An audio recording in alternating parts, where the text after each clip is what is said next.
Berapa? Komiklah administrasi ya, makan sih tapi kan nanti dia masih dikasih. Saya mulai ya Ibu Bapak. Saya Ibu. Ya. Assalamualaikum warahmatullahi wabarakatuh. Waalaikumsalam warahmatullahi wabarakatuh. Yang terhormat Kepala Sekolah SD Negeri Kepatihan, Ibu Fatima SPDM MPD. Yang kami hormati Ibu Bapak Guru SD Negeri Kepatihan. Puji syukur kehadirat Allah Subhanahu wa taala, berkahan limpahan rahmatnya kita dapat berkumpul dalam acara diseminasi budaya positif. Ini salah satu dari tugas CGP saya. Saya berucapkan terima kasih kepada Ibu Bapak yang telah hadir memenuhi undangan saya. Sebelum acara ini dimulai, alangkah lebih baiknya kita dengarkan dulu sambutan sekaligus pembukaan dari Bung Katrima untuk diseminasi kali ini. Monggo Bu.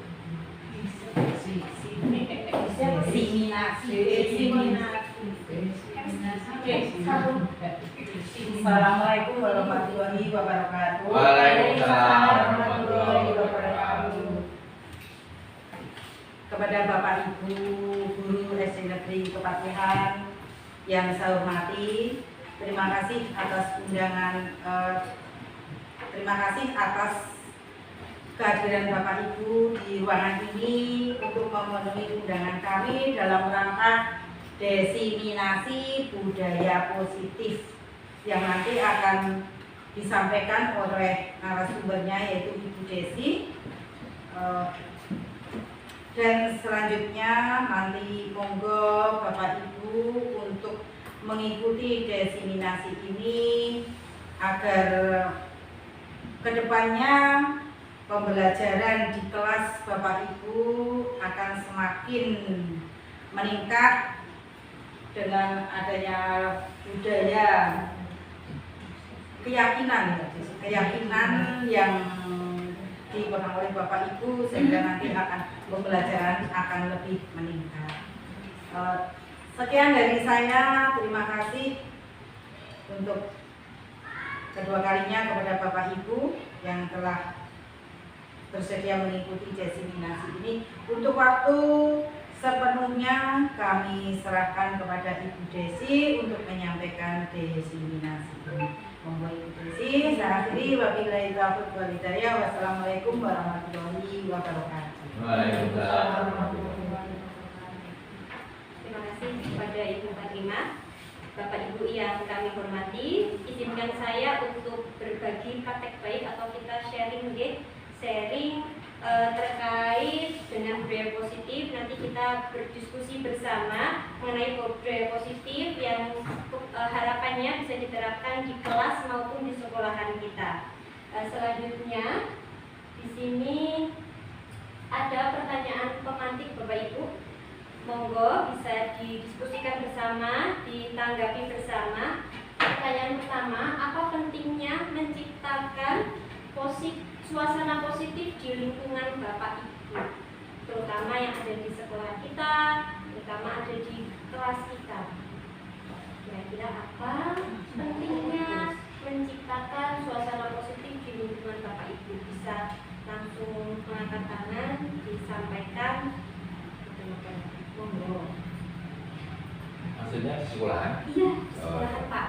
Supaya anak-anak bisa hidup secara baik dan normal. Supaya pembelajaran lebih kondusif. Iya, betul ya Bu. Terima kasih. Ada yang lain?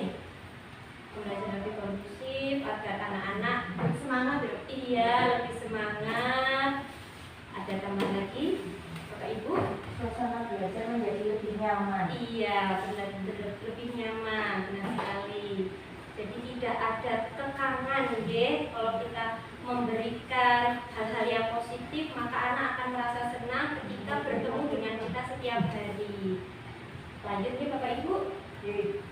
Pertanyaan pemantik yang kedua, sebagai seorang pendidik, bagaimana Bapak Ibu dapat menciptakan suasana positif di lingkungan Bapak Ibu selama ini? Membuat kesepakatan kelas. Ada yang lain? Lalu memberikan saran-saran yang positif pada anak didik kita. Oke, Ustaz.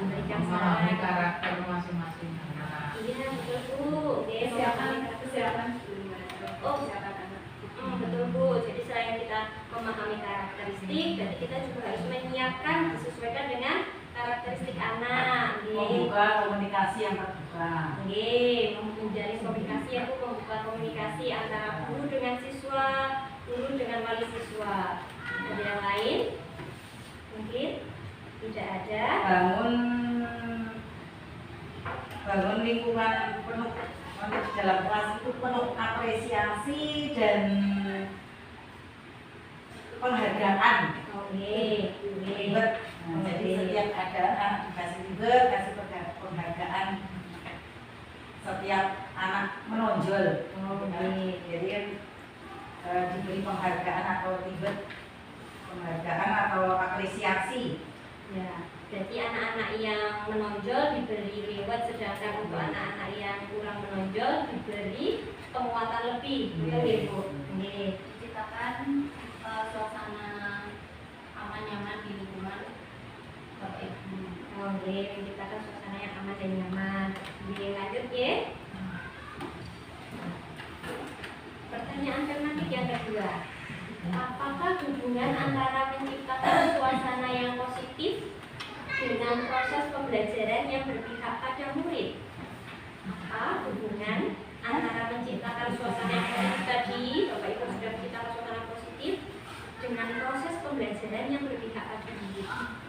Dengan suasana yang pembelajaran positif tentunya pembelajaran menjadi lebih baik, lebih meningkat, lebih bagus sesuai dengan siswa.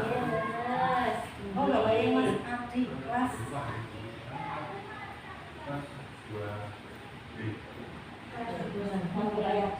Pada sekarang ini maksudnya kan ibu yang tadi.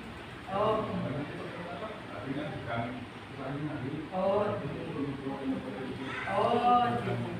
Bapak Yadi kelas Kelas 2.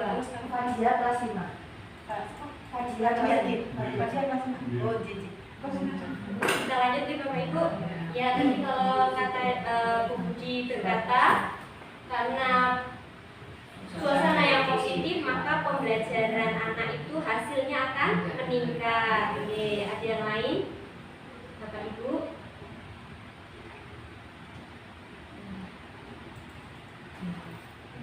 Yang pasti suasana hati anak didik itu selalu bahagia. Suasana hati anak yang bahagia maka pembelajarannya pun akan mengalir dengan suasana hatinya. Ada yang lain mungkin? Pembelajaran jadi menyenangkan. Pembelajaran menjadi menyenangkan. Ada yang lain? Anak lebih semangat. Anak lebih semangat. Tidak ada? Lanjut, Iya, betul sekali dari pertanyaan pematik ini yang sudah ditanggapi oleh Bapak Ibu itu benar sekali karena kalau anak berangkat sekolah dengan suasana yang penuh dengan tekanan pasti di dalam kelas dia akan melamun, tidak fokus dan hasilnya itu akan kurang baik. Kita lanjutkan.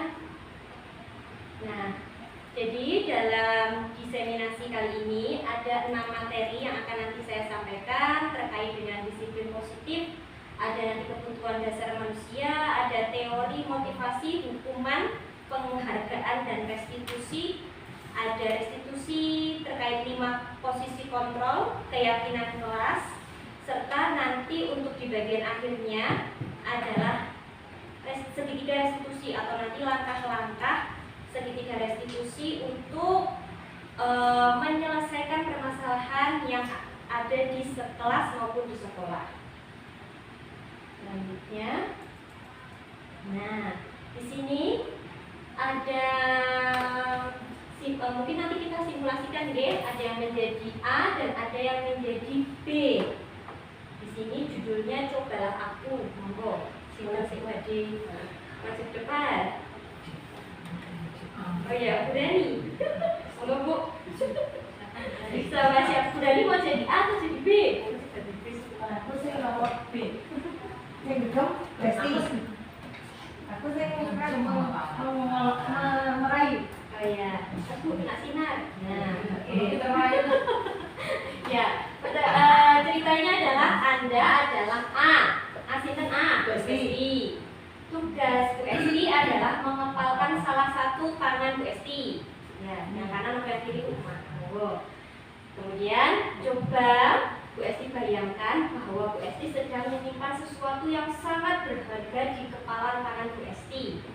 Bu Esti perlu menjaga benda tersebut dengan sekuat tenaga karena begitu pentingnya untuk kehidupan Bu Esti. Nah, tugasnya Bu Rani mencoba dengan segala berbagai cara untuk membuka kepalan tangannya Bu Esti. Nah, Bu Rani boleh membujuk, menghardik, mengintimidasi, memarahi, menggoda, menggelitik, bahkan menawari Bu Esti uang agar Bu Esti bersedia membuka kepalan tangannya. Sampai berhasil apa lagi? Monggo, kalau kekeh banget ya berarti kokoh itu pendiriannya. Monggo, dicoba. Sekarang ya. Ekspresinya harus serius. Sesuatu. Apa boleh lihat ya? Boleh. Boleh sih. Boleh. Nanti tak kasih les. Kasih apa?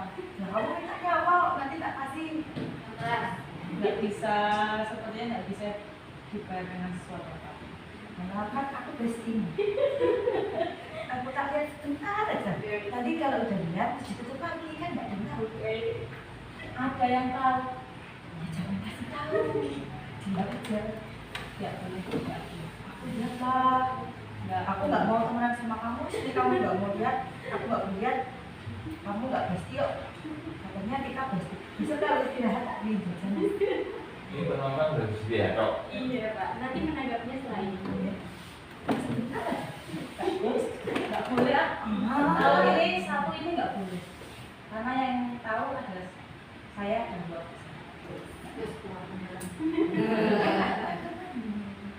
Ya katanya nggak boleh. Nanti kita kasih wes. Nanti kita pulangnya katanya mau beli jajan di sana. Gitu. Nggak ah. Kan boleh dilirik. Nggak boleh. Pokoknya nggak boleh. Ya, sebentar aja. Nggak boleh. Kalau saya satu ini pokoknya saya nggak boleh. Kan aku Itu mau kita lihat. hubungan dekat, tapi yang satu ini nggak boleh. Oh, kalau gitu. Pokoknya nggak. Oke, sudah. Oke, beri tepuk tangan Bapak Ibu. Iya, dari simulasi yang telah dilakukan oleh Bu Esti dan Bu Rani, apa sih yang bisa kita ambil? Apa sih yang bisa dapat kita cerna? Apakah Anda membuka kepala Anda, Bu Esti? Nggak. Tidak. Mengapa dan apa alasan Anda tidak membuka ya? Tidak membuka kepala?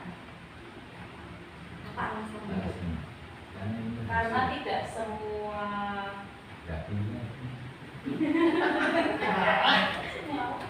Kita karena semua sesuatu yang kita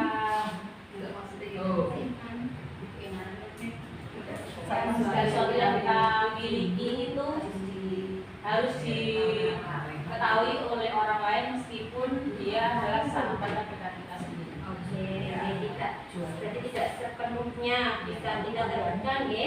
Nah, dalam kegiatan ini sesungguhnya berarti siapa yang memegang kendali atau kontrol untuk membuka dan menutup kepala tangan kita? Diri kita sendiri. Iya, diri kita sendiri. Jadi yang bisa mengontrol diri kita, lingkungan kita, ya hanya diri kita sendiri. Jadi materi ini ada kaitannya dengan teori kontrol. Teori kontrol dari Dr. William Besser yang mengatakan ilusi. Ilusi itu berarti hanya gambaran, ya. Ilusi guru mengontrol murid. Ilusi bahwa semua penguatan positif efektif itu bermanfaat. Ilusi bahwa kritik dan membuat orang merasa bersalah dapat menguatkan karakter. Ilusi bahwa orang dewasa memiliki hak untuk memaksa. Jadi intinya hanya sebuah ilusi, namun semua kembali pada diri kita sendiri. Terkadang kita pun juga meminta siswa, misal kamu harus rajin belajar, tetapi kalau dari siswa itu tidak ada kemauan dari dirinya sendiri untuk belajar, itu akan susah. Walaupun kita sudah mendorongnya berkali-kali, tapi ketika siswa tidak ada motivasi di dalam dirinya itu tidak ada, ya sama saja percuma. Dan selanjutnya tentang makna kata disiplin. Menurut Bapak Ibu, ketika mendengar kata disiplin, apa yang terbayang di benak Bapak Ibu? Apa yang terlintas di pikiran Bapak Ibu? Sesuatu yang harus dilakukan. Iya, Sesuai aturan. sesuai aturan. Segala sesuatu yang harus dilakukan sesuai aturan. Ya, sesuai aturan, tepat waktu. Ya, disiplin seperti itu ya. Jadi kadang kita juga mendengar disiplin takut karena adanya hukuman dan lain sebagainya. Namun menurut dari Ki Hajar Dewantara, di mana ada kemerdekaan, disitulah harus ada disiplin yang kuat. Sungguh pun disiplin itu bersifat self-discipline, yaitu kita sendiri yang mewajibkan kita dengan sekeras-kerasnya. Tetapi itu sama saja, sebab jikalau kita tidak cukup cakap melakukan self-discipline, wajiblah penguasa lain mendisiplinkan diri kita. Dan peraturan demikian itulah harus ada di dalam suasana yang merdeka. Dan selanjutnya, kalau menurut Diana Gosen, disiplin dalam bahasa Latin atau disiplina artinya belajar. Kata disiplin juga berasal dari akar kata yang sama dengan disiplin atau murid atau pengikut. Seorang murid atau pengikut, motivasi yang terbangun adalah motivasi intrinsik, bukan ekstrinsik. Nah, itu tadi kembali lagi dalam diri sendiri. Jadi kalau kita menyuruh anak terus belajar, harus belajar. Tapi kalau anak tidak ada motivasi intrinsik di dalam dirinya, ya tetap percuma. Gitu. Selanjutnya, teori motivasi dari Diana Gosen menyatakan ada 3 motivasi perilaku manusia untuk menghindari ketidaknyamanan atau hukuman. Terus karena kata disiplin tadi, kita termotivasi untuk mendapatkan imbalan atau penghargaan dari orang lain. Karena disiplin tadi mungkin kita untuk menjadi orang yang mereka inginkan dan menghargai diri sendiri dengan nilai-nilai yang mereka percaya. Selanjutnya, nah di sini ada pertanyaan tematik lagi, hukuman atau konsekuensi. Mungkin di kelas kita pernah ya Bapak Ibu, anak tidak mengerjakan PR, kemudian anak kita suruh untuk menyalin lagi, mencatat 100 kali di dalam buku kalimat saya tidak akan terlambat lagi. Mungkin karena terlambat sekolah. Itu termasuk hukuman atau konsekuensi? Konsekuensi. Konsekuensi, kita coba cek. Nah, konsekuensi. Selanjutnya, lari mengelilingi lapangan basket 2 kali karena terlambat hadir di sekolah. Lanjut, membersihkan coretan yang dibuatnya di meja siswa. Konsekuensi. Jadi, murid diminta untuk push up 15 kali karena tidak pakai masker di sekolah. Kalau zaman COVID ya ini hukuman. Lanjut, menggantikan kertas tugas teman yang telah dicoret-coretnya. Konsekuensi. Jadi, berjemur di lapangan basket pukul 12 siang karena mengabaikan teman. Hukuman. Bisa nggak sih sudah tahu nih konsekuensi dan hukuman. Murid diminta bertelanjang kaki sepanjang hari karena tidak menggunakan sepatu warna hitam. Sesuai peraturan. Hukuman. Berdiri di depan kelas sambil mengangkat kaki satu karena tidak bisa menjawab pertanyaan. Hukuman. Membersihkan tumpahan air di meja karena senggol. Konsekuensi. Kehilangan 10 menit jam istirahat untuk menyelesaikan tugas karena datang terlambat. Konsekuensi. Oke, berarti apa sih kesimpulan dari hukuman atau konsekuensi itu? Hukuman itu merupakan tindakan yang cenderung untuk fisik ataupun mental. Itu apa? Naik ngedropi. Ya. Berupa verbal Bisa bullying, verbal. Konsekuensi itu kan anak sadar akan apa yang diperbuatnya. Kita harus, kalau kita melakukan seperti itu, kita harus bagaimana? Contohnya mencoba-coba tembok, kan harus membersihkan. Pakai bersih. Itu kan tidak menyakiti. Kalau hukuman itu sifatnya menyakiti baik itu fisik maupun mental. Terima kasih Bu Patri. Ada yang lain mungkin Bapak Ibu? Apa sih kesimpulan tadi dari hukuman dan konsekuensi itu?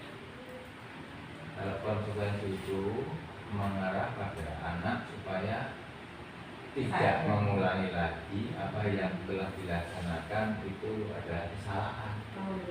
Sadar akan perbuatannya dia Pak menyadari. Berarti ada rasa tanggung jawab.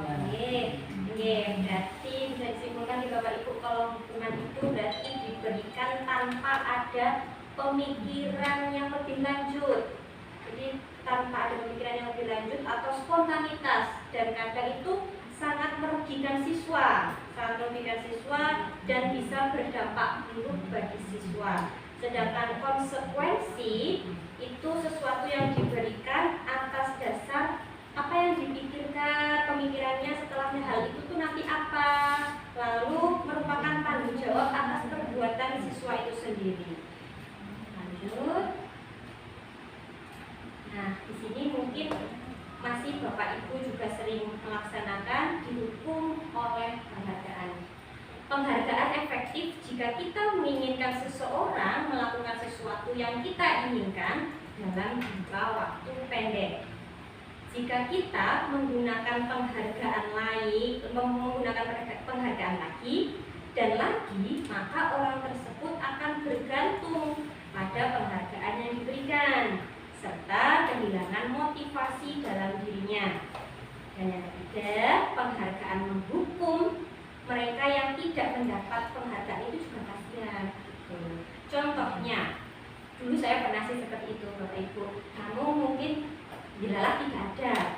Besok kalian dapat nilai 100 matematika ujian, kasih uang. Nah, padahal itu sebetulnya salah. Itu saya juga mengakui kesalahan saya. Nah, nanti jadinya menghukum murid-murid yang lain yang tidak bisa mendapatkan nilai 100. Nah, yang sudah mendapatkan nilai 100 akhirnya mereka meminta terus. Jadi itu seperti kayak ketagihan. Jadi memotivasi dirinya karena nanti dikasih uang, padahal tapi tidak tumbuh di dalam dirinya sendiri. Nah, itu pada mungkin masih saya dulu pernah saya lakukan seperti itu. Mungkin kalau ada juga itu yang seperti bintang kelas, nanti yang ditempel. Nah, itu kasihan juga untuk bagi teman-teman. Nah, yang tidak ada bintangnya sama sekali, kosong, sedangkan teman-teman yang lain bintangnya itu banyak. Apalagi kalau ditempel di dalam kelas, itu kan menjadi seperti menghukum diri sendiri dalam kelas. Kok ternyata aku tidak bisa dengan teman-temanku yang bintangnya ternyata lebih banyak. Lalu iya, jadi minder, betul sekali, jadi minder. Lalu bagaimana sih sebetulnya penghargaan itu kita berikan kepada murid? Ya, kita bisa memberikan contohnya saat berkelompok. Kemudian nanti di dalam kelompoknya kita beri sebuah penghargaan. Ini untuk kelompok terbaik, kelompok paling motivasi, kelompok tersabar, dan kelompok yang terbaik lainnya. Jadi tidak ada penilaian antara baik dan buruk. Nah, tapi kita punya lembaran tersendiri dalam menilai siswa yang tidak diketahui oleh siswa. Tapi kita menganggap dia dan teman-temannya lain itu sama, seperti itu. Lanjut. Nah, restitusi adalah proses menciptakan kondisi bagi murid untuk memperbaiki kesalahan mereka, sehingga mereka bisa kembali pada kelompok mereka dengan karakter yang lebih kuat. Ini menurut dosen tahun 2004. Nanti dalam penyelesaian masalah terutama di kelas dan sekolahan, kita menggunakan restitusi ini dengan langkah-langkah nanti kita lebih lanjutnya lagi. Keyakinan kelas, mungkin di kelas Bapak Ibu sudah pernah melakukan ini, namun yang ingin saya tanyakan, mengapa disebutnya keyakinan kelas bukan peraturan kelas? Kenapa ya keyakinan kelas bukan peraturan kelas saja?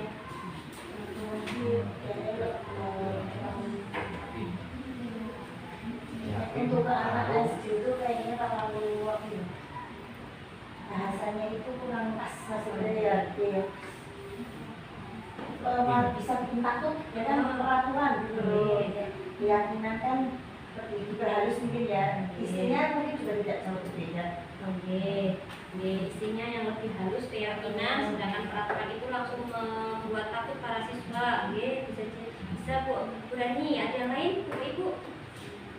Kenapa keyakinan kelas bukan peraturan kelas? Mungkin kalau zaman kita waktu sekolah itu peraturan, peraturan harus ditaati. Ya. Nah, tapi kalau sekarang keyakinan kelas. Keyakinan itu kan dibuat sama ya, kesempatan bersama dengan seluruh warga kelas di situ. Kalau jangan peraturan kelas kadang biasanya yang membuat itu hanya guru aja ya, sudah menaati peraturan itu dan cenderung lebih soalnya otoriter ya kalau organisasi ya. Tapi kalau keyakinan kelas kan memang sudah itu sudah menjadi kesempatan bersama ya. Kalau melanggar ya itu berarti melanggar dari apa yang sudah disepakati bersama. Sekali. Peraturan itu memang dibuat, dan peraturan dibuat untuk dilanggar. Ya, itu. Nah, yang melanggar itu tidak tahu peraturan. Makanya orang-orang harus punya karakter, harus tahu apa peraturan itu. Kalau peraturan dibuat sedangkan keyakinan itu yang dibuat hati, karena dia yakin. Oh iya, betul sekali Pak. Gitu. Betul. Kalau caranya kita saat berkendara itu, kalau katanya Pak Polisi ya Pak, nah kalau pakai helm itu kan peraturan. Nah kalau nggak pakai helm nanti bisa ditilang, kan nggih? Ya. Tapi kalau kita yakini pakai helm agar selamat aman. Nah, Tenang, hatinya tenang, karena yakin. Iya betul. Jadi itu singkatnya kalau menggunakan helm peraturan itu peraturan dari polisi agar tidak ditilang. Tapi kalau keyakinan keselamatan, enggak betul Bu. Lalu mungkin ini Bapak Ibu sudah lakukan di kelas masing-masing, terutama guru kelas, prosedur pembentukan keyakinan sekolah atau di kelas. Yang pertama, warga sekolah atau murid-murid di sekolah kelasnya untuk bercurah pendapat tentang peraturan yang perlu disepakati apa saja. Boleh anak-anak menuliskan pada surat kertas, nanti kemudian dikumpulkan atau ditempelkan. Kemudian mencatat semua masukan-masukan para murid. Kalau yang misal kelas rendah dicatat. Kemudian disusun keyakinan kelas atau sekolahnya sesuai dengan prosedur. Kemudian dari susunan itu ditinjau kembali yang sudah dicatat. Kemudian ditinjau ulang keyakinan sekolah atau keyakinan kelas secara bersama-sama.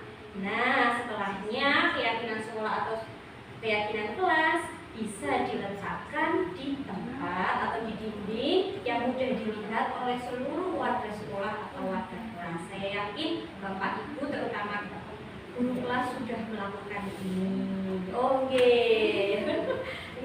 Namun itu singkat ya Bu Elin. Antam fokus mendengarkan, sopan, tidak berisik dan tidak berkelahi. Apa sudah diringkas dari rangkuman Ya, betul Bu. Dan sudah ditinjau ulang ya.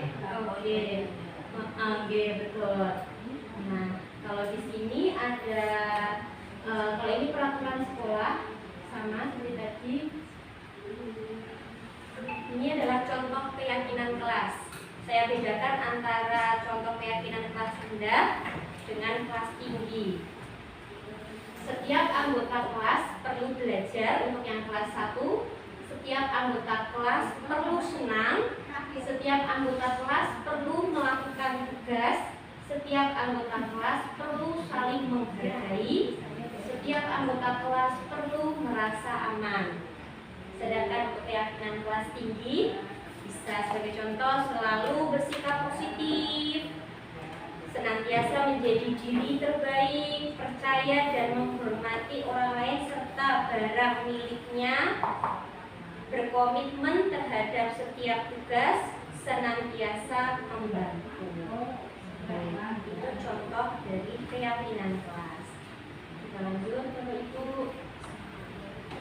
Di sini ada 5 kebutuhan dasar manusia. 5 kebutuhan dasar ini yang harus ada di dalam diri kita terutama di dalam diri kita. Nah, kalau kita sudah mengenal ini semua, diharapkan kita pun juga bisa melengkapi 5 kebutuhan dasar dari murid yang mungkin belum dia dapatkan di dalam lingkungan keluarganya. Apa saja itu?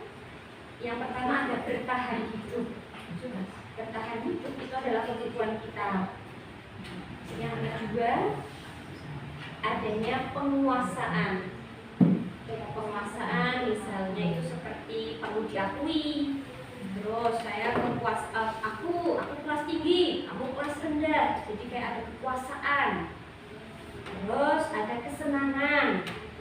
Aku senang belajar PJOK, ketemu Pak Tris seminggu sekali. Terus kebebasan. Kebebasan itu karena kodratnya anak, terutama kita di lingkup SD, kodratnya anak itu ya bermain, tapi bermainnya sambil belajar. Kalau kita suruh antar terus ya, apalagi kayak kelas saya itu, nah itu tidak bisa ya antar cek gitu, nggak bisa ya, karena memang kebebasannya, kodratnya masih senang bermain. Kemudian kasih sayang dan rasa diterima. Nah, kasih sayang dan rasa diterima ini mungkin banyak sekali ada di lingkungan sekolah kita. Mereka mungkin kekurangan rasa kasih sayang dan rasa diterimanya di lingkungan rumahnya karena ya banyak faktor. Kemudian mereka kadang sering mencari perhatian. Mencari perhatiannya untuk apa? Ya ini untuk melengkapi kebutuhannya yang kurang, yaitu kasih sayang dan rasa diterimanya. Kadang sering membuat onar dan lain sebagainya. Mungkin dia belum mendapatkan kebutuhan yang itu. Lalu dari 5 kebutuhan ini diharapkan nanti kita juga mengetahui 5 posisi kontrol. 5 posisi kontrol yang harus ditanamkan pada diri terutama kita sebagai pendidik. Lalu posisi kontrol ini mana sih yang harusnya kita terapkan mulai sekarang? Ada pendukung, pembuat rasa bersalah, teman, pemantau, dan manajer. Ada 5 posisi kontrol di sini. Ada contoh misal Bapak Ibu. Ini maksudnya posisi kontrol yang mana? Terlambat lagi, pasti terlambat lagi. Selalu datang terlambat. Kapan bisa datang tepat waktu? Membuat rasa bersalah. Kapan bisa datang tepat waktu? Kira-kira apa yang itu? Membuat rasa bersalah. Penghukum. Karena dia langsung yang menindas terus tidak memberikan kesempatan kepada anak. Iya betul Pak. Jadi bertubi-tubi terlambat lagi, datang terlambat lagi. Kapan sih bisa datang? Kenapa kami besar tidak memberi kesempatan kepada anak untuk alasan? Iya. Untuk mengutarakan permasalahan. Iya. Kalau di Pak Polisi ya divonis gitu ya Pak. Betul, Pak Polisi itu divonis hilang. Itu padahal belum salah. Oke, betul ya Pak. Baik, lanjut Bapak Ibu. Nah, kalau yang ini posisi kontrol yang mana Bapak Ibu? Adi, kamu ini bagaimana ya? Kamu sudah berjanji dengan ibu tidak akan terlambat lagi. Kamu kenapa ya senang sekali mengecewakan ibu? Ibu benar-benar kecewa sekali. Membuat rasa bersalah. Oke, betul Bapak Ibu. Kamu kenapa ya senang sekali mengecewakan ibu? Jadi dia membuat diri kita itu salah aja, kita itu salah aja. Iya. bener ya Pak. Masih kamu itu? Posisi kontrol yang mana Bapak Ibu? Adi, ayolah. Bagaimana sih kamu? Kemarin kamu sudah janji ke Bapak bukan? Kenapa terlambat lagi? Sambil tertawa. Ya sudah, tidak apa-apa. Nanti dulu sana. Nanti Pak Guru bantu kamu ini. Senyum-senyum. Apa ini Bapak Ibu? Teman, iya. Karena bahasanya itu bahasa seperti teman. Oke, tidak ada pembeda antara guru dengan murid. Nah, kalau yang ini coba Bu Ali yang jadi Adi, Bu Budi jadi guru. Enggak kayaknya Bu bisa. Ya, kita Adi, tahukah kamu jam berapa kita mulai? Oh, ya. Swabnya aja ya Bu. Iya, saya bawa ini ke sini Bu. Benar, terus. Oh, saya.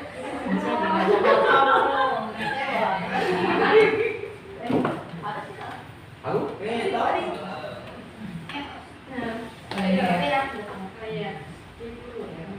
Adi, tahukah kamu jam berapa kita memulai? Tahu Pak. Kamu terlambat 15 menit. Apakah kamu sudah mengerti konsekuensi yang harus dilakukan bila terlambat? Paham Pak, saya harus tinggal kelas pada jam istirahat nanti dan mengerjakan tugas ketinggalan saya. Ya, benar. Nanti pada jam istirahat, kamu harus tinggal di kelas untuk menyelesaikan tugas yang tertinggal tadi. Saya tunggu. Siap. Oke. Kalau ini masih ada posisi kontrol yang mana Bapak Ibu? Pemantau, manajer. Pemantau atau manajer? Oke. Pemantau atau manajer ya, kita coba lihat. Pemantau, karena ada kata konsekuensi. Oke. Jadi pemantau itu kita memantau apa sih tanggung jawabmu, apa konsekuensimu itu seperti apa. Nah itu pemantau. Nah kalau yang ini untuk berarti tingkatan yang paling tinggi dan diharapkan untuk kita terapkan di lingkungan sekolah kita, yaitu posisinya nanti adalah manajer. Mungkin bisa dibaca Bu Eling jadi Adi, Pak Tris jadi guru. Pak Tris, itu enggak Pak Tris? Waduh, enggak.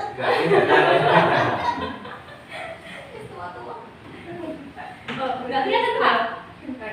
Kelihatan enggak Pak Tris? Enggak kesulitan nih. Oh, kesulitan. Ya lagi toh tapi Ya Pak, gurunya diganti Bumi. Ke Bumi. nah Bumi. Masih bisa. Oke.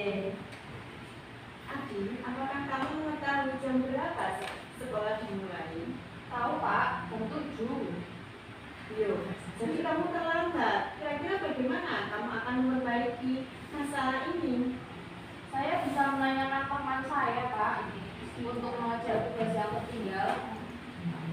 Baik, itu bisa dilakukan. Apakah besok akan ada masalah untuk kamu agar bisa hadir tepat waktu ke sekolah? Tidak Pak, saya bisa hadir tepat waktu. Baik, saya hargai usahamu untuk memperbaiki diri. Ya, kalau yang posisi manajer ini kita menanyakan dulu kenapa kok bisa berbuat seperti itu. Kemudian kita tanyakan apa usaha yang akan dilakukan Adi agar tidak terulang lagi. Nah ini posisi yang paling tinggi dari 5 posisi kontrol. Bapak Ibu diharapkan nanti kita sebagai pendidik bisa menerapkan kepada kepada murid-murid kita. Walaupun saya yakin memang Bapak Ibu yang termasuk saya, kalau misal memakai seperti itu karena sudah sudah nggak sabar karena ya memang lingkungan anak-anak kita ini luar biasa. Nah dari Bapak Ibu.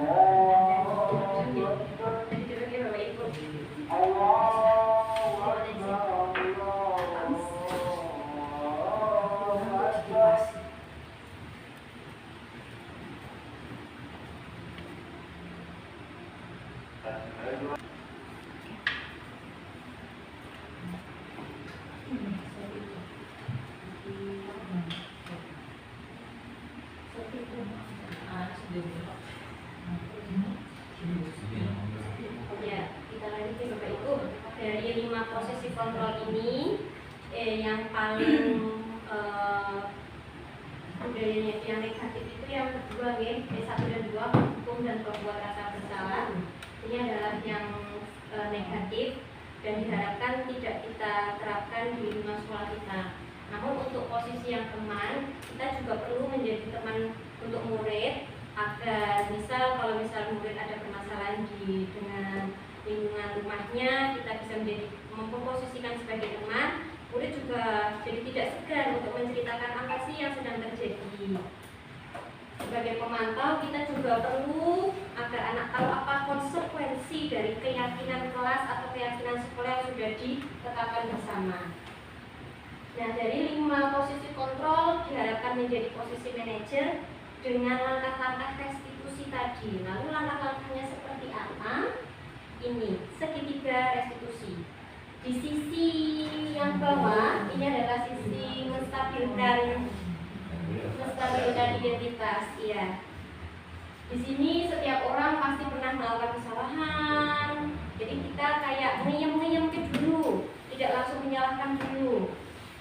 Di sisi pertama ada menstabilkan identitas, di sisi yang sebelah kiri ada validasi tindakan yang salah, dan di sisi yang sebelah kanan menanyakan keyakinan.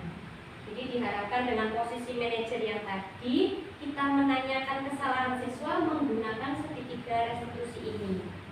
Seperti apa contohnya, kalimatnya seperti apa? Di sisi yang pertama, menstabilkan identitas. Kita bisa berbicara pada murid, berbuat salah itu tidak apa-apa. Dulu juga pernah berbuat salah. Kamu pasti juga menyesal kan berbuat salah seperti itu, karena tidak ada manusia yang sempurna. Dan seperti itu. Atau mungkin juga kita bisa menyelesaikan ini semua. Bapak Ibu tertarik mencari siapa yang salah, tapi Bapak Ibu ingin mencari solusi dari permasalahan ini. Kamu berhak merasa begitu. Mungkin ada yang kayak sampai kayak menyobek bajunya. Mungkin dia inginnya ngantem tapi nggak sampai ngantem, cuma menyobek, juga bisa seperti itu. Apakah kamu sudah menjadi teman yang baik untuk dirimu sendiri? Itu untuk sisi yang yang paling bawah. Sisi yang tadi sebelah kiri yaitu validasi tindakan salah. Validasi tindakan yang salah, untuk kalimatnya bisa seperti ini. Apakah kamu bisa melakukan yang lebih buruk dari ini? Kamu pasti punya alasan mengapa melakukan hal itu. Kamu patut bangga dengan dirimu sendiri karena kamu telah melindungi sesuatu yang penting buatmu. Kamu boleh mempertahankan sikap itu, tapi kamu harus menambahkan sikap yang baru. Validasi tindakan yang salah. Untuk sisi selanjutnya, menanyakan keyakinan. Setelah nanti anak mengutarakan semuanya, terus kita kembalikan lagi ke keyakinan kelas. Apa yang kita percaya sebagai kelas atau keluarga? Apa nilai-nilai umum yang telah kita sepakati? Apa bayangan kita tentang kelas yang ideal? Kamu mau jadi orang yang seperti apa? Jadi kita tanya, kamu tahu nggak keyakinan kelas itu apa? Terus dari perbuatan itu sesuai tidak dengan keyakinan kelas? Lalu nanti ditandai bagaimana solusimu agar tidak berbuat seperti itu lagi. Gitu. Nah di sini ada. Sebelumnya di sini ada contoh simulasi dari penerapan restitusi saya. Mungkin bisa menginspirasi Bapak Ibu, namun tetap masih banyak kekurangan. Silakan disimak ya.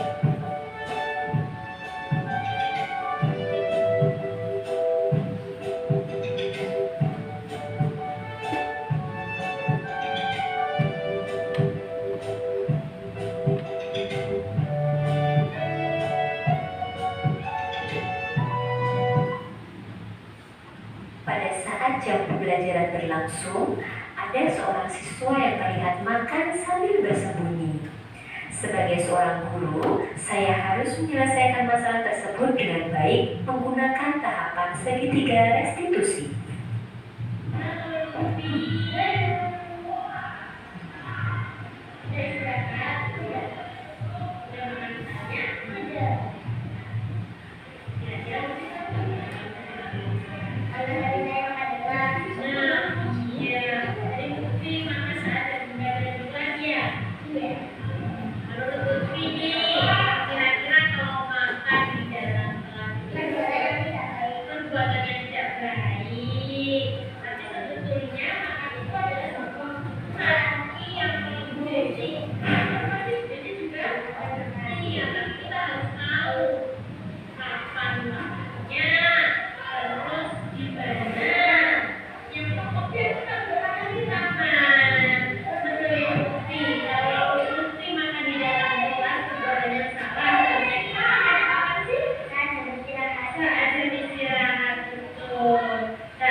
Kita keyakinan kelas kita itu apa saja? Mana jujur, membersihkan ruangan, tidak makan di kelas, saling menghormati. Iya, kita betul sekali mencukupi. Kira-kira kalau Lutfi makan saat pembelajaran di kelas atau sesuai dengan keyakinan tidak? Tidak. Di sini Bu Desi tidak akan menghukum, tidak akan menghakimi Lutfi, tapi Bu Desi akan membantu mencarikan solusi agar Lutfi tidak makan saat jam pembelajaran di kelas. Ya.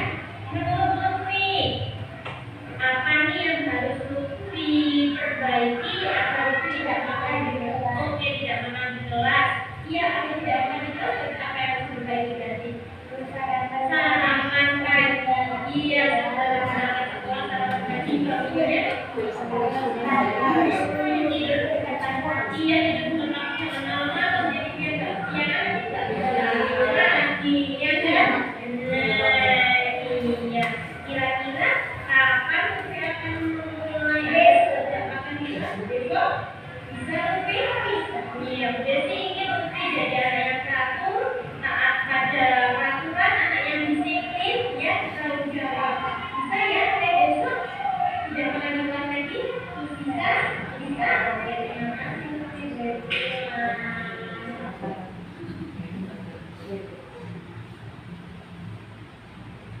Pada saat mewarnai gambar, Kansa kedapatan mengambil pensil milik teman sebelahnya tanpa seizin temannya, sehingga membuat temannya marah. Suasana di kelas pun gaduh karena mereka bertengkar. Sebagai seorang guru, saya harus menyelesaikan masalah tersebut dengan baik menggunakan tahapan segitiga restitusi.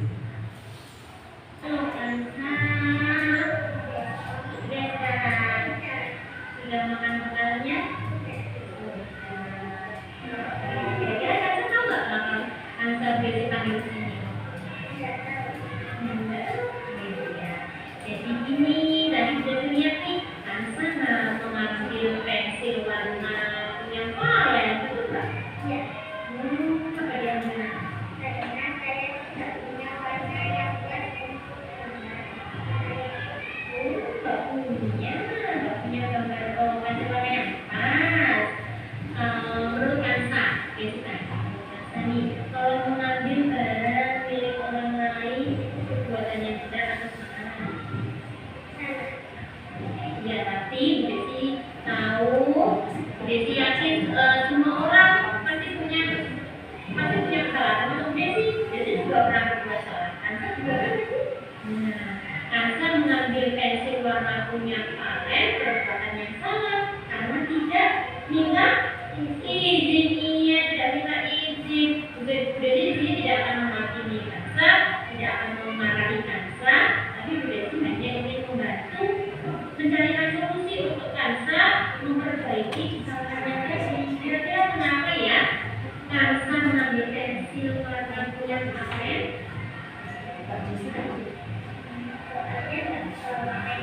Oh, soalnya nggak mau pensil warna. Kenapa kok bisa nggak suka pensil suka ya? Kenapa kok suka? Bangunnya kesiangan tadi malam, menjadwal. Oh, tidak menjadwal, bangunnya kesiangan. Terus pagi tadi lupa ya ngecek lagi punya apa. Jadi nggak sempat ngecek lagi karena bangunnya kesiangan. Oh ya, menurut Kansa, bagaimana ya cara Kansa agar memperbaiki kesalahan Kansa tadi?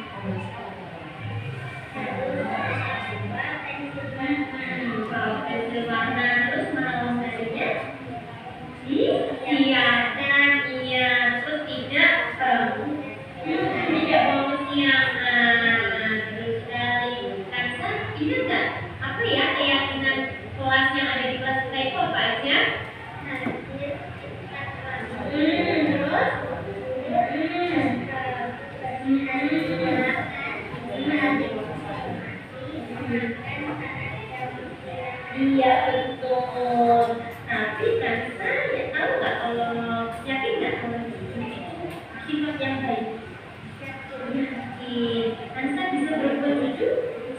bisa pinjam barang milik orang lain itu kita belum izin.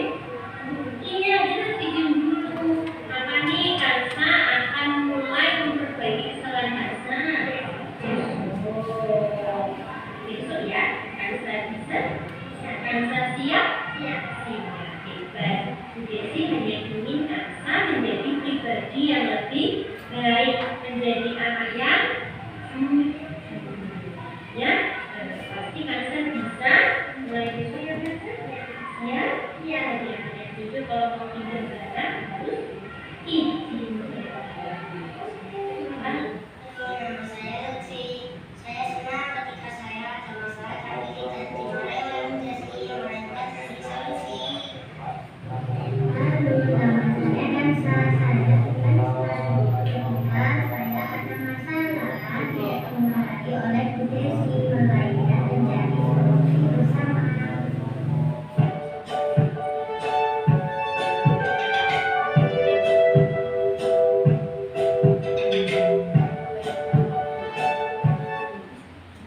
Ya, demikian Bapak Ibu, itu adalah simulasi menggunakan segitiga restitusi yang mungkin nanti diharapkan Bapak Ibu juga bisa demikian menghadapi putra-putri Bapak Ibu terutama di kelas. Mungkin itu juga bisa kita pakai juga kalau kita dengan putra-putri kita ada di rumah. Oke, tapi itu pun nanti kembali lagi dengan Bapak Ibu bagaimana menggunakan kalimatnya, divariasikan kembali. Di sini saya mungkin tidak menyuruh atau tidak apa, tapi saya hanya berbagi, menghimbau, karena kurikulum yang sekarang berbeda ya Bapak Ibu dengan kurikulum yang dahulu, yang dulu langsung langsung menghukum, langsung spontanitas, tidak menanyakan dulu posisi anak seperti apa. Tapi ya itu kembali lagi karena posisi anak-anak yang ada di sekolah kita itu memang yang luar biasa, ya kita pun harus yang sabar, legowo, iya ekstra sabar, iya dan ikhlas Bapak Ibu. Nah, di akhir sesi ini mungkin ada pertanyaan, monggo Bapak Ibu yang ingin bertanya, saya silahkan.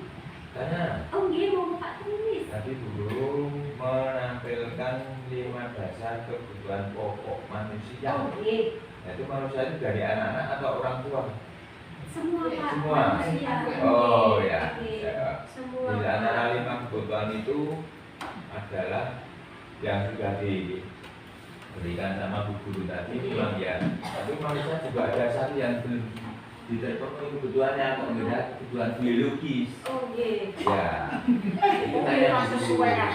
Oh, berarti yang bertahan hidup ya Pak. Kasih sayang. Oh iya, kasih sayang Pak. Iya. Jadi antara hubungan anak dan orang tua.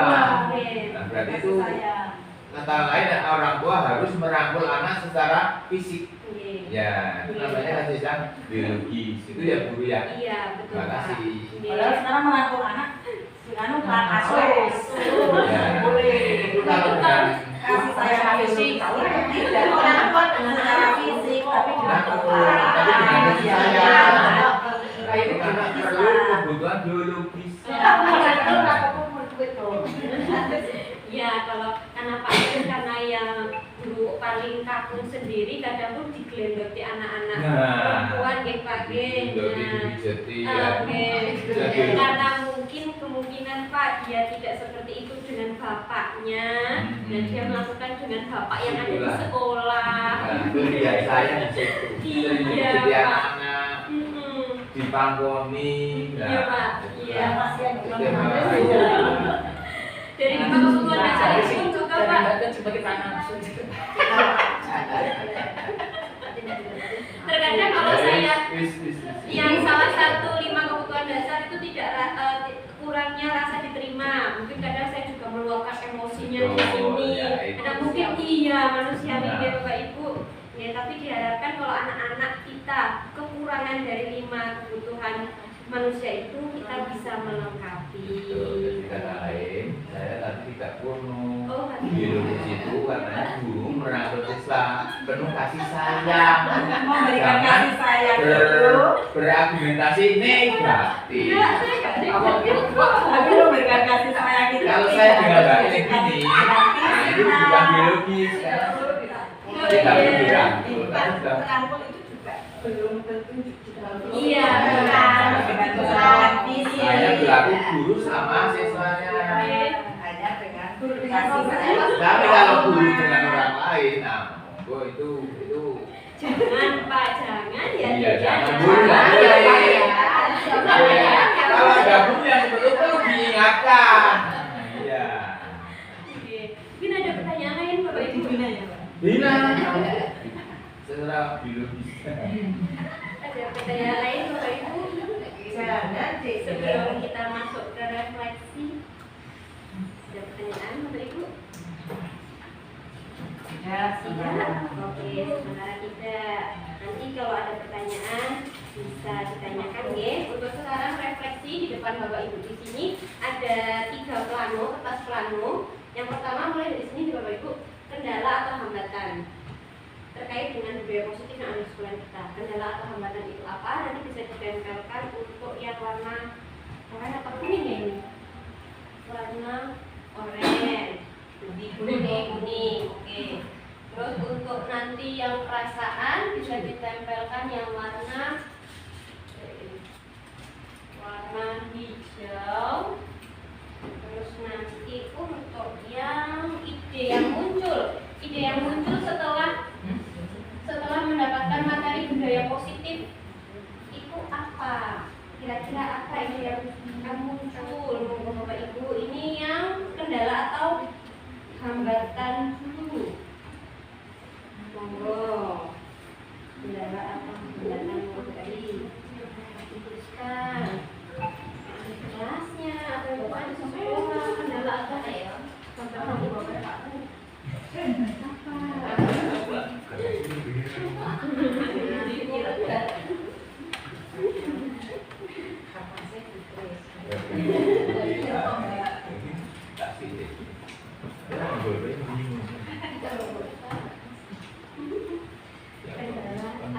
Kendala atau hambatan terkait dengan budaya positif yang ada di sekolah kita atau mungkin di kelas.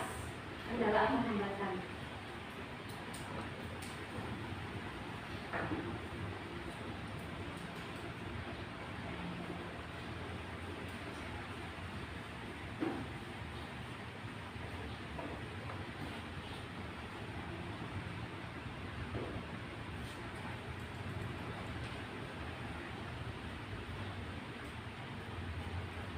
Satu saja. Ini Bu, satu bisa ditempelkan. Ini Masih banyak. Kalau lama-lama jadi banyak. atau hambatan.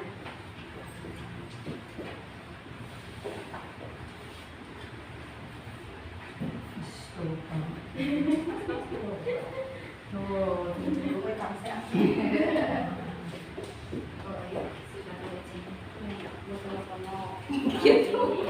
Mau coba? Oh iya. Pemahaman sepemikiran dan sehat. Itu iya. Bisa dimohon seperti itu. Oh iya, saya bantu Pak. Sama nih, ini lagi dalam. Nah, iya loh.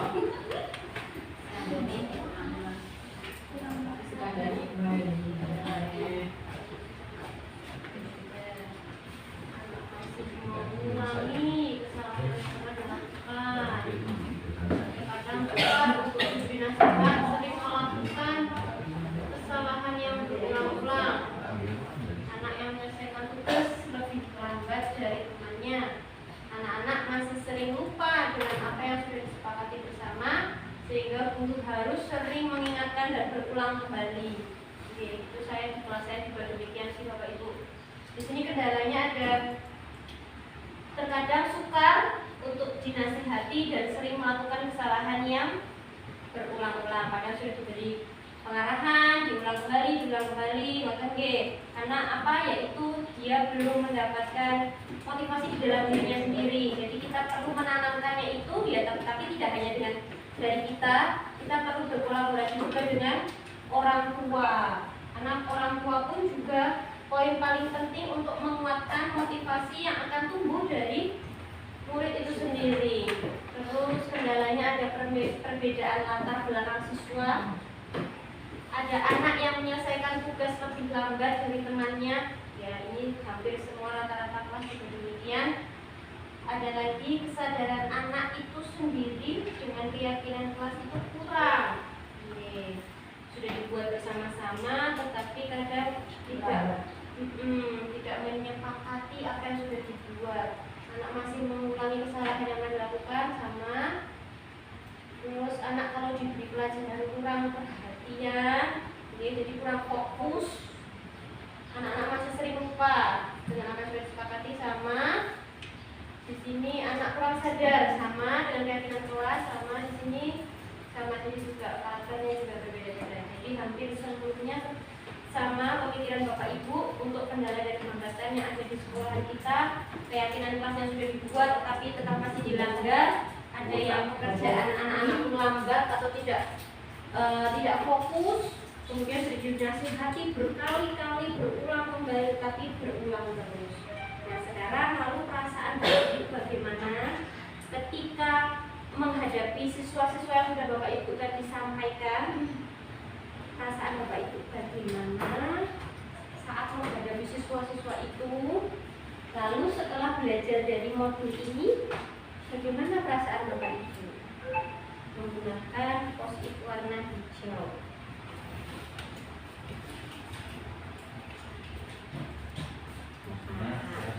Perasaan saat menghadapi siswa, tapi Pak Tri saat kendalanya itu bagaimana? Terus setelah belajar dari modul ini,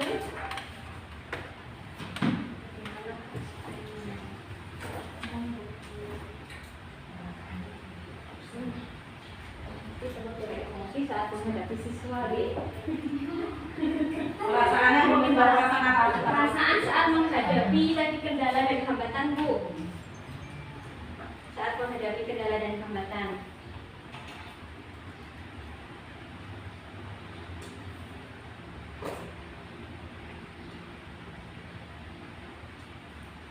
Saat menghadapi kendala dan hambatan dari Bapak Ibu tulis. Bagaimana perasaan Bapak Ibu? Bapak Ibu tadi kontol.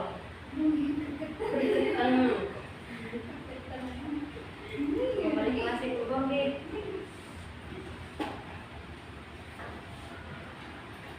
Sudah bisa ditempelkan di plan yang mana hijau juga bisa.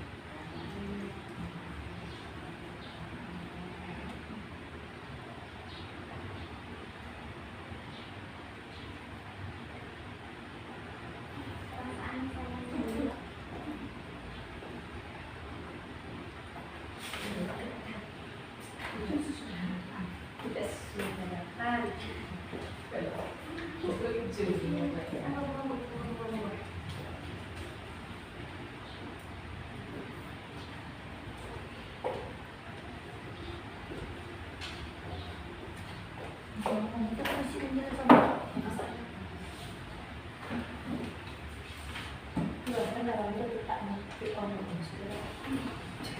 Sudah sudah.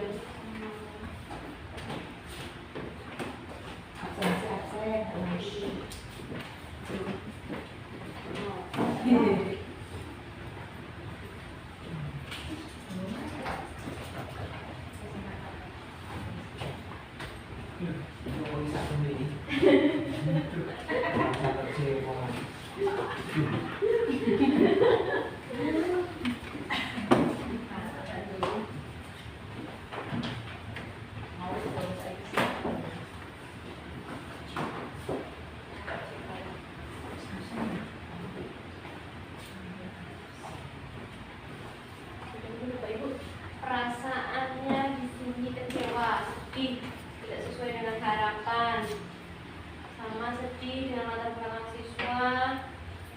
Harus sabar menghadapi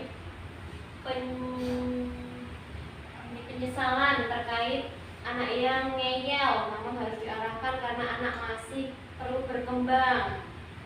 Perasaannya jengkel sendiri, tapi saya harus sabar dan lebih mendekatkan diri kepada anak tersebut supaya anak lebih gatel.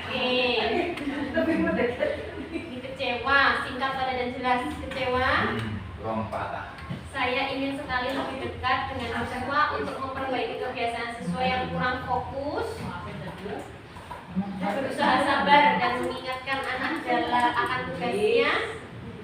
Sedikit gregetan karena tidak sesuai harapan sama dengan yang ini tadi, tetapi harus sabar dan mencoba mensehati dengan baik. Seringkali merasa siswa itu kurang memperhatikan, jadi jengkel.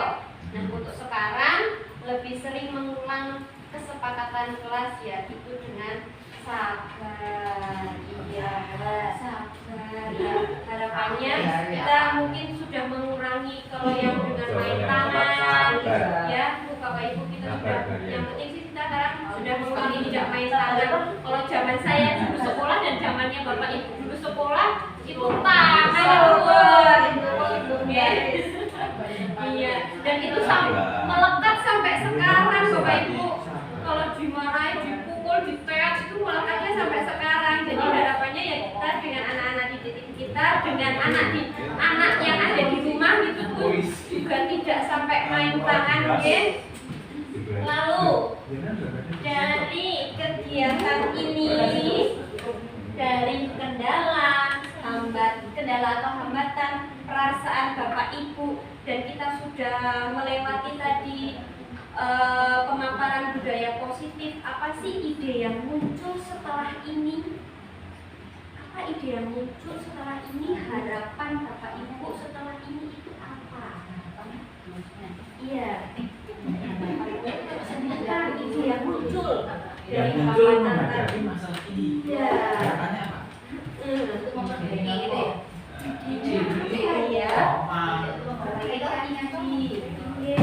Untuk tadi kendala dan hambatan dengan perasaan Bapak Ibu. Bagaimana cara itu? Iya, jadi solusinya ya ada di diri Bapak Ibu sendiri. Tadi saya minta, sekarang Bapak Ibu menjawab lagi sendiri. Iya. Karena jawabannya kepada diri sendiri lagi. Apa harapannya setelah kita melakukan hal itu? Iya. Ide yang muncul. Ide apa ibu-ibu? Harapan. Tindakan diskusi mau. Ini harapan. Nah.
Pas nempel kan aja pas action.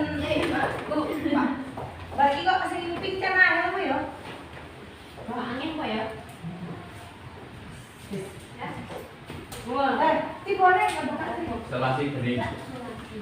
Era mau mana? Dineken. Aku ada sapinya. Mau kurang manut. Jangan banget. Sing pincang apa? Perkornya ini. Rot masih ini. Gua kasih dipikir. Karena itu kelas rendah, jadi harapannya banyak sekali. Banyak itu bagi problemnya. Setinggi langit. Tibone sing kuning. Ada apa problemnya? Nyari ini yo, nyari rokok. Bulan barang. Oh, aneh.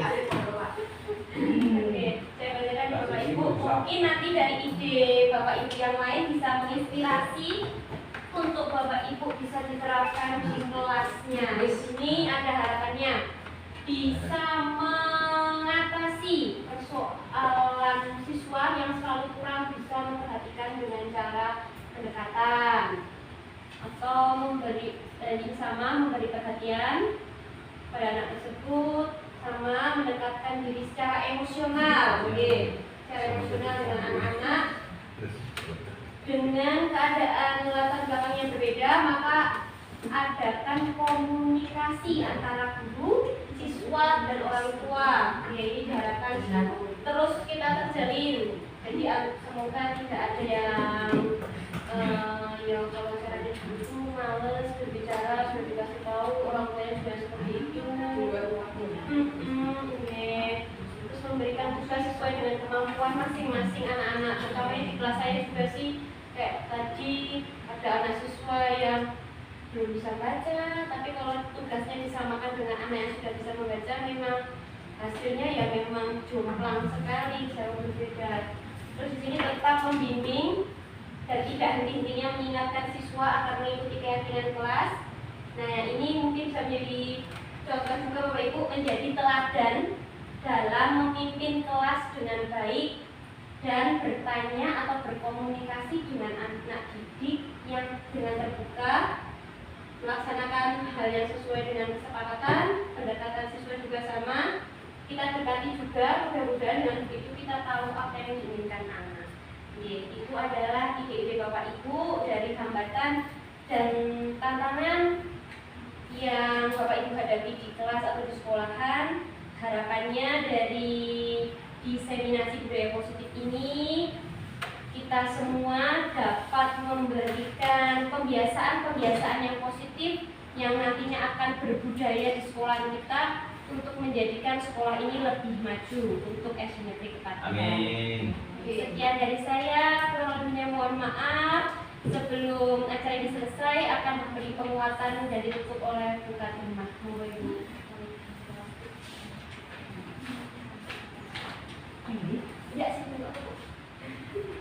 Terima kasih kepada Ibu Desi yang telah menyampaikan atau telah melaksanakan diseminasi disiplin positif di sekolah, yang mana ini sangat bermanfaat bagi kita sebagai guru di kelas yang kemarin mungkin kita belum terbuka hatinya atau kita masih melakukan hal-hal yang harusnya tidak kita lakukan. Contohnya pendisiplinan kepada siswa yang negatif, kurangnya memberikan penghargaan kepada siswa, kita masih memberi hukuman walaupun hukuman itu tidak dengan hukuman fisik, hanya dengan hukuman kalimat atau kata-kata. Nah, dengan adanya diseminasi ini kita menjadi tahu apa yang kita laksanakan kemarin itu ternyata salah.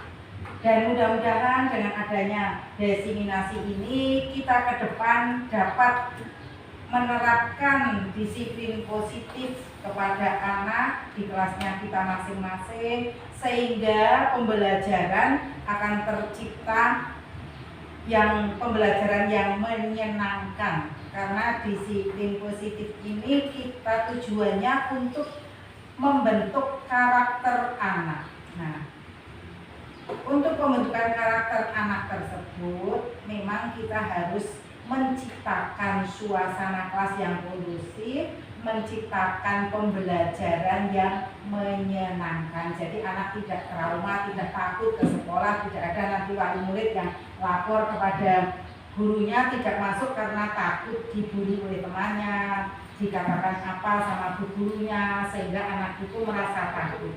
Jadi akan tercipta anak datang ke sekolah itu dengan hati yang senang, sehingga kalau hatinya sudah senang dengan sekolah, otomatis anak tersebut juga akan menerima pelajarannya juga dengan senang dan masuk belum ditunjuk, tidak terbebani oleh perasaan yang takut atau apa dan sebagainya itu.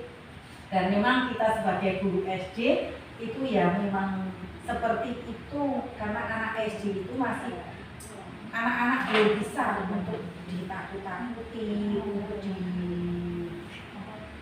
seperti anak SMP atau SLT. Anak itu masih kita rangkul Pak Kris, tapi rangkulnya bukan rangkulan fisik Pak Kris, tapi rangkulan dengan kalimat yang lembut. Gitu ya Pak Kris, ya. Seolah-olah guru itu memberikan kasih sayang, memberi kenyamanan di hati anak.